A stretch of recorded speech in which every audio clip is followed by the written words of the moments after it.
और हमारे मन एक हो। हमारे यहां तब भी ग्राम सभाओं में डिबेट के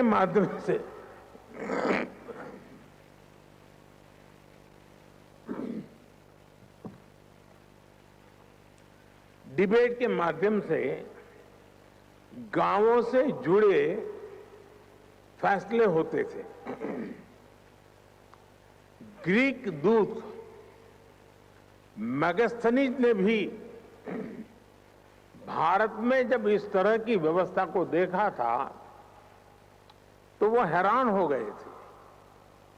उन्होंने भारत के विभिन्न राज्यों के इस सिस्टम पर विस्तार से लिखा है।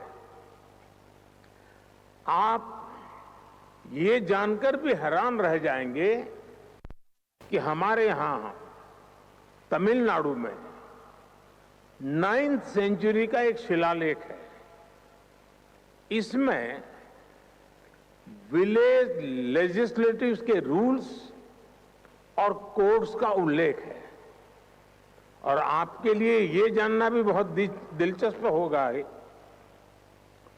कि 1200 साल पुराने उस शिलालेख पर यहां तक लिखा हुआ है कि किस मेंबर को किस कारण से किस परिस्थितियों में डिस्क्वालीफाई किया जा सकता है।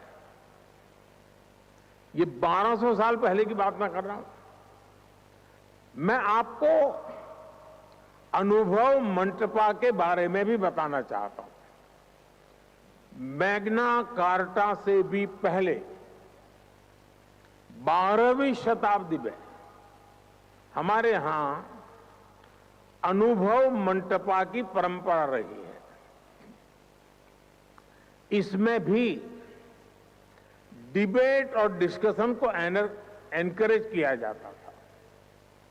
अनुभव मंटपा में हर वर्ग, हर जाति, हर समुदाय के लोग अपनी बात के लिए वहां आते थे। जगतगुरु बसवेश्वरा की ये देन आज भी भारत को गौरवान्वित करती है। 5000 साल पुराने वेदों से लेकर आज तक की ये यात्रा संसदीय परंपराओं का ये विकास सिर्फ हमारी ही नहीं बल्कि पूरे विश्व की धरोहर है। साथियों, समय के साथ भारत की संसदीय प्रक्रियाओं में निरंतर सुधार हुआ है। ये प्रक्रियाएं और सशक्त हुई है। भारत में हम लोग जनरल इलेक्शंस को सबसे बड़ा पर्व मानते हैं। 1947 में आजादी के मिलने के बाद से अभी तक भारत में 17 जनरल इलेक्शन और 300 से अधिक स्टेट असेंबलीज इलेक्शंस हो चुके हैं। भारत दुनिया का सबसे बड़ा इलेक्शन ही नहीं कराता बल्कि इसमें लोगों का पार्टिसिपेशन भी लगातार बढ़ रहा है।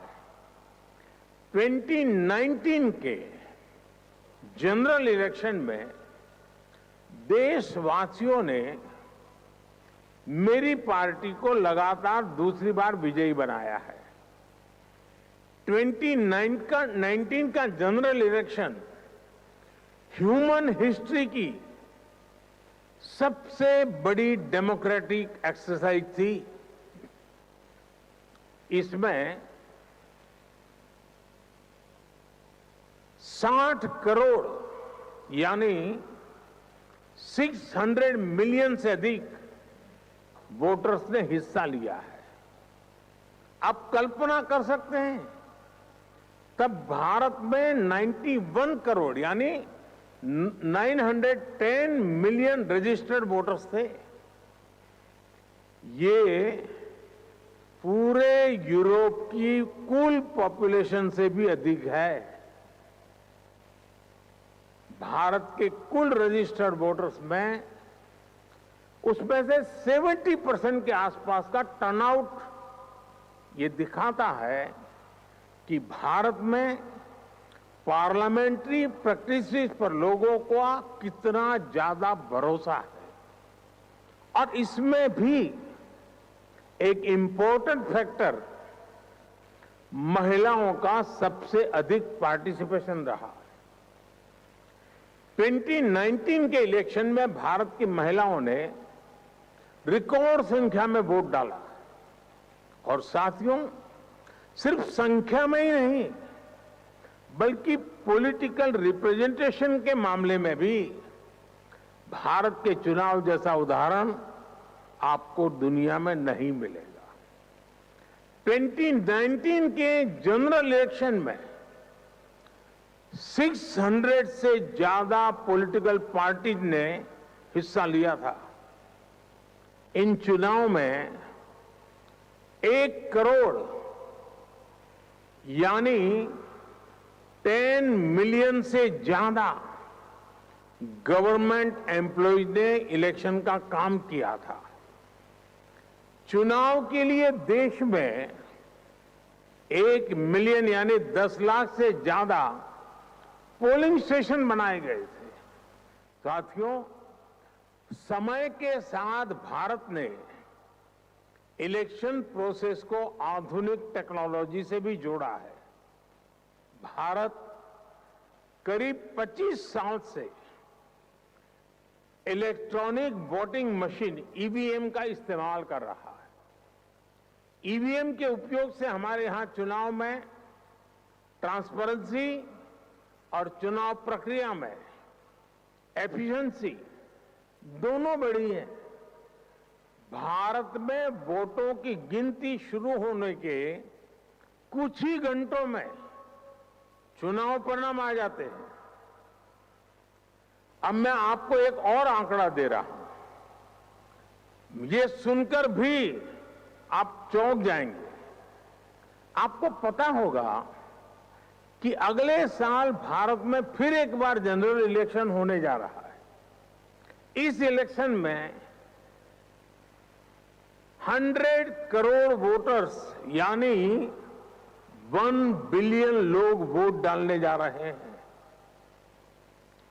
मैं P20 समिट में आए आप सभी डेलीगेट्स को अगले वर्ष होने वाले जनरल इलेक्शन को देखने के लिए अग्रिम निमंत्रण देता हूं।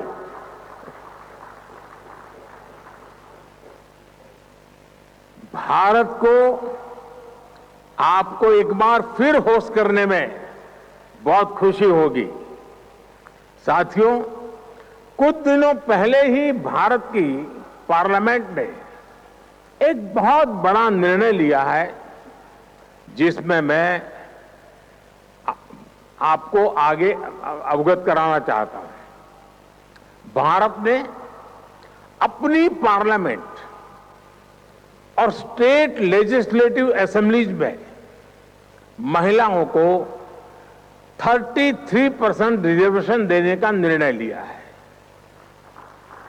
भारत में लोकल सेल्फ गवर्नेंस इंस्टीट्यूशंस में करीब 32 लाख यानी 3 मिलियन से अधिक इलेक्टेड रिप्रेजेंटेटिव्स है। इनमें से करीब 50% विमेन रिप्रेजेंटेटिव्स हैं। भारत आज हर सेक्टर में विमेन पार्टिसिपेशन को बढ़ावा दे रहा है। हमारी संसद द्वारा लिया गया हाल का फैसला हमारी संसदीय परंपरा को और समृद्ध करेगा।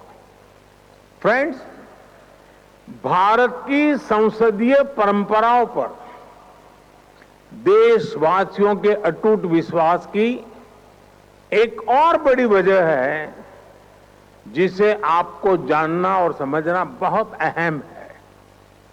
ये शक्ति है हमारी विविधता, हमारी विशालता, हमारी वाइब्रेंसी।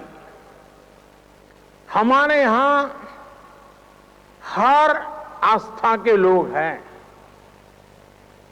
सैकड़ों तरह का खान पान, सैकड़ों तरह का रहन सहन हमारी पहचान है।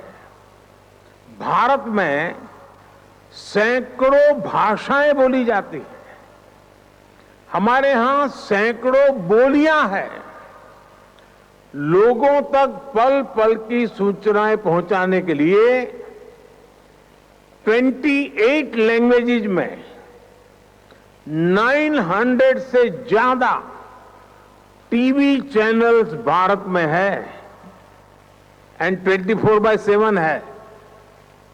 करीब 200 लैंग्वेजेज में हमारे यहां 33,000 से ज्यादा अलग अलग न्यूज़पेपर्स पब्लिश होते हैं। हमारे यहां सोशल मीडिया के अलग अलग प्लेटफॉर्म पर लगभग 3 बिलियन यूजर्स हैं।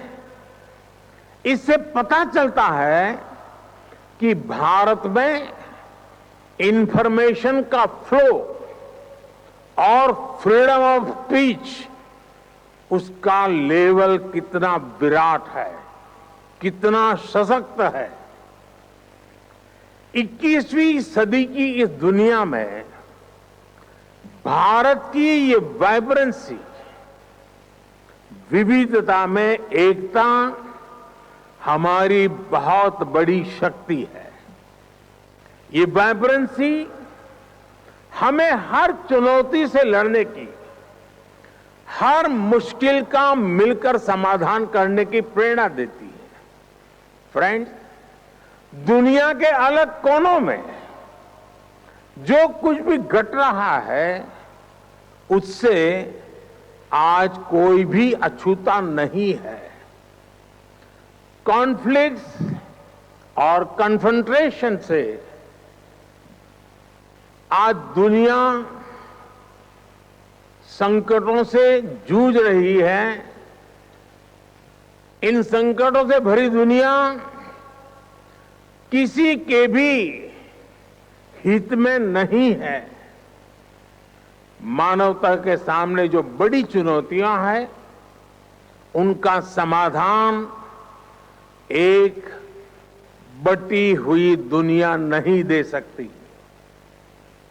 यह शांति और भाईचारे का समय है, साथ मिलकर चलने का समय है, साथ आगे बढ़ने का समय है।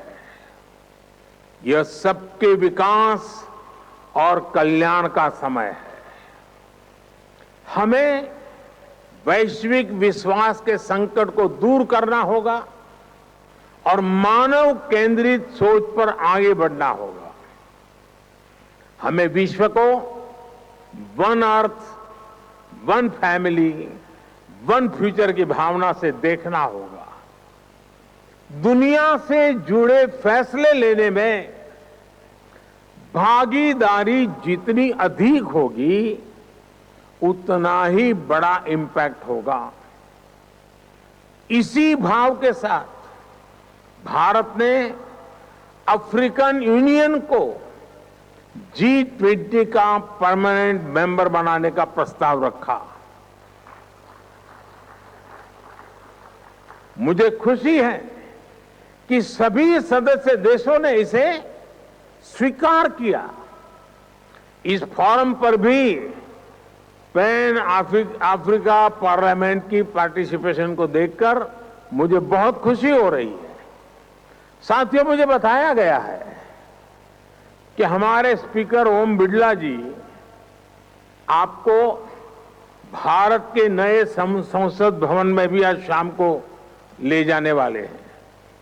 वहां आप पूज्य महात्मा गांधी को श्रद्धांजलि भी देने वाले हैं। जैसा कि आप जानते हैं कि भारत दशकों से क्रॉस बॉर्डर टेररिज्म का सामना कर रहा है। आतंकवादियों ने भारत में हजारों निर्दोषों की जान ली है। संसद के नए भवन के पास ही आपको भारत की पुरानी संसद भी दिखाई देगी।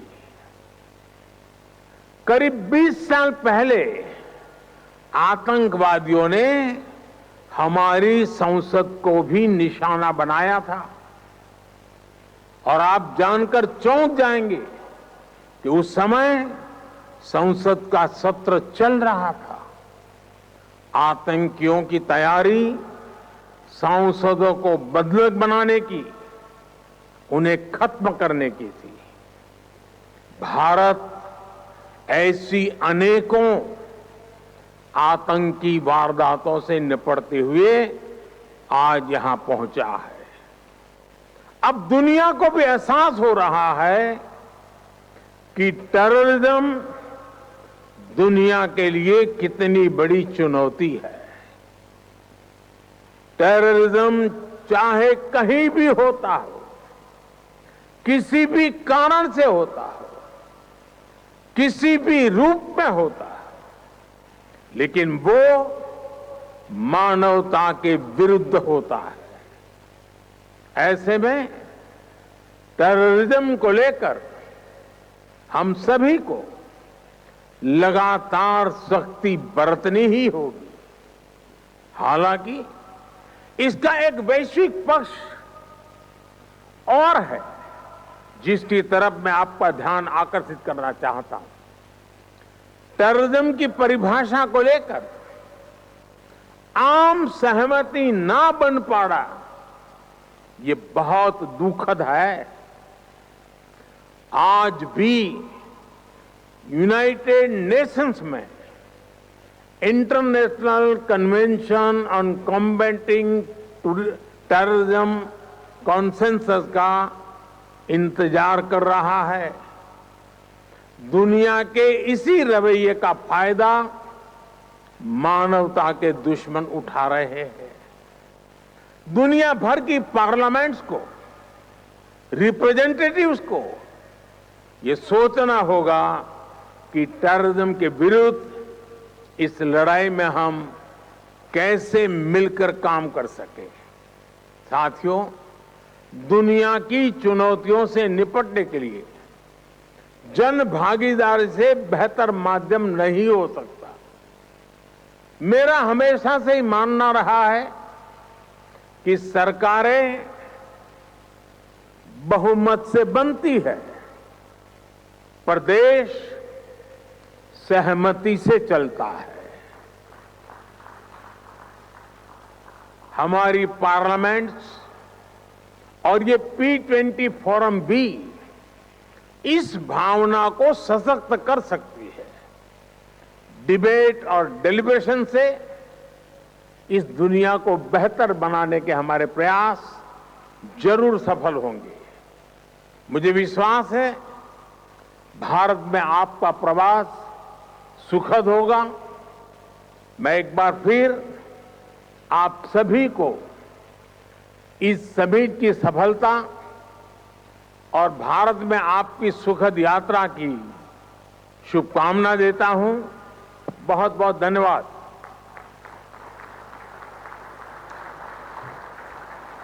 Honorable